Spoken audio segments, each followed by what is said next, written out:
You can add content from Outlook, Excel, and Word using the Patricia plugin called Copy to Patricia. The files for this plugin can be downloaded from the Patrick's website under the Download section. Once successfully installed, you should see a small Patrick's P icon under the add-ins in the relevant application. Let's use Outlook as our example and go through the steps to save our emails to our Patricia case. The process to save an email is simple. Select the email you wish to save and then click the Copy to Patricia icon. A new window will now appear, and here we set the details for where and how this email should be saved. Let's break this window down into smaller parts. First, at the top we set where and how this email is to be saved. If we want to save this to a single case, we choose the single case option. Perhaps this email relates to a specific client, and if so, we need to choose single name. If we want to save our email onto multiple cases or names, we can choose multiple. The last option, Docketing, allows us to save our email to the document station area where we bulk process documents. We haven't yet talked about the document station area, but I do want to show you where this can be found. To access this, go into Patricia and click on the document station icon. So the last option, called Docketing, will send the email to this area for processing. The next area is where we set the case or name destination itself. So our email will end up on the case or name we enter here. The last area is split into two parts. The first is the OK and Cancel buttons, which act as per normal. We click the OK button to commit our settings and actually save the email to the case. The View area allows us to choose how the email should be displayed in the list area. Let me choose multiple emails to demonstrate this. First, I select and highlight these three emails. I then click on Copy to Patricia. By default, the email message itself and all attachments to these emails are split into separate lines. The blue banner defines that this is a single email and all the lines underneath are part of that email. We can change how this is displayed by setting the view to either email or attachment. If we set it to email, we only see the email message. If we set it to attachments, we only see the attachments of the emails. Let's leave this on all for now. Building on this, let's look at the difference between emails with attachments and emails without attachments. Here I have an email without an attachment, and when I click Copy to Patricia, I see only one line. In my next example, I have an email with an attachment. In the interface, we can see two lines. So why is this? Look at the first column icon. We can see that the top line is the email message and the line underneath has a paperclip icon. The paperclip signifies that this line is the attachment of this email. These two lines are in fact one single email. Moving on to columns. First, you have the original file name, which cannot be changed. The next two fields, document name and document description, works exactly like their Patricia counterpart.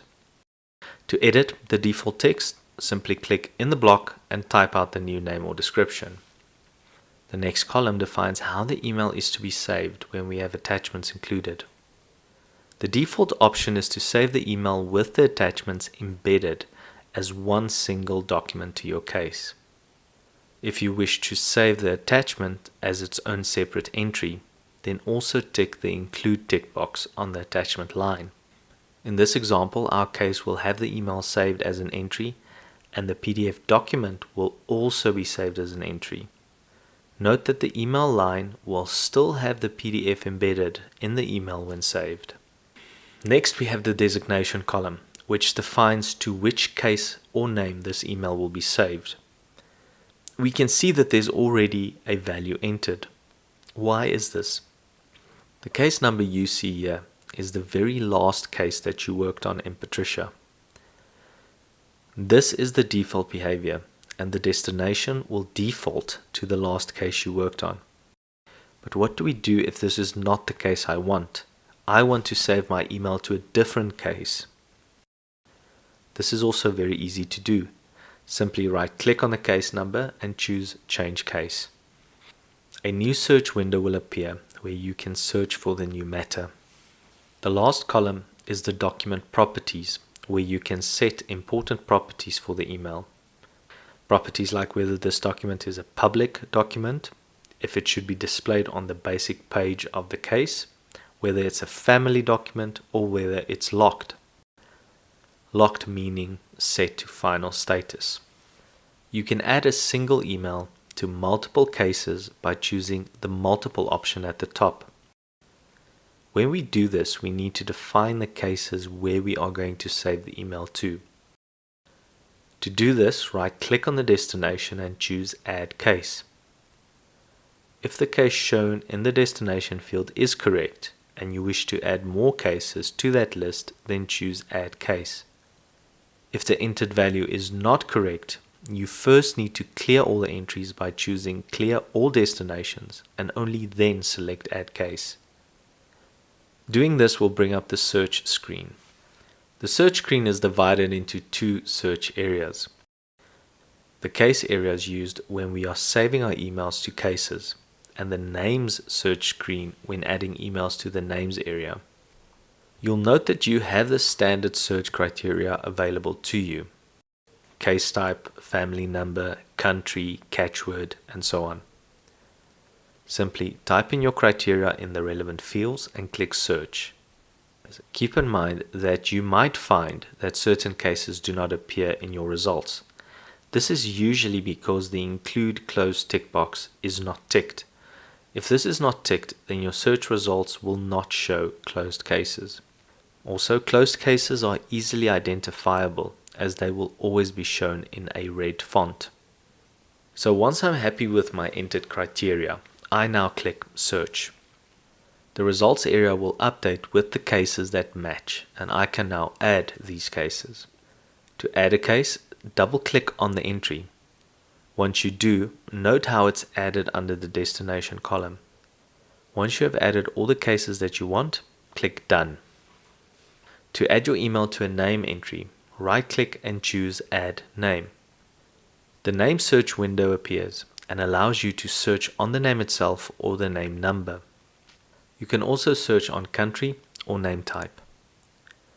Once happy, click Search, and then double-click the correct entry to add it to your list. To close the search window, click Done. So now we can finalize the save of our emails, and we do this by clicking on the OK button. The window will then disappear. When we work with the docketing option, there are a few areas to take note of. At the top of the window, you'll see a new drop-down, and the settings here determine how the document is processed within the Patricia document station. If we leave this setting as top level, the email will be added to the distribution area and is accessible for all users that have distribution rights. If we change this to user or team, additional fields appear for type and user/team. These fields determine where the document will go and to whom. If we choose distribution, the email is sent to the distribution area. If we choose process, it's routed to the process area. We then choose which team or user will take responsibility for this document, and we do this in the user team drop-down. The last point to make is that we can add multiple emails in one action. Select multiple emails by control-clicking on each entry. You can then right-click on your selection and choose Copy to Patricia. Note that all selected emails have now been listed in the email list area. Keep in mind that this now means all of the points mentioned in this video applies to our selection. From here we can add these documents to multiple cases or multiple names. We can add them to the docketing area, define whether we want the attachment saved as a separate entry, and so on. So to end, it's quite clear what a robust plugin this is, and if effectively used, it will increase productivity substantially.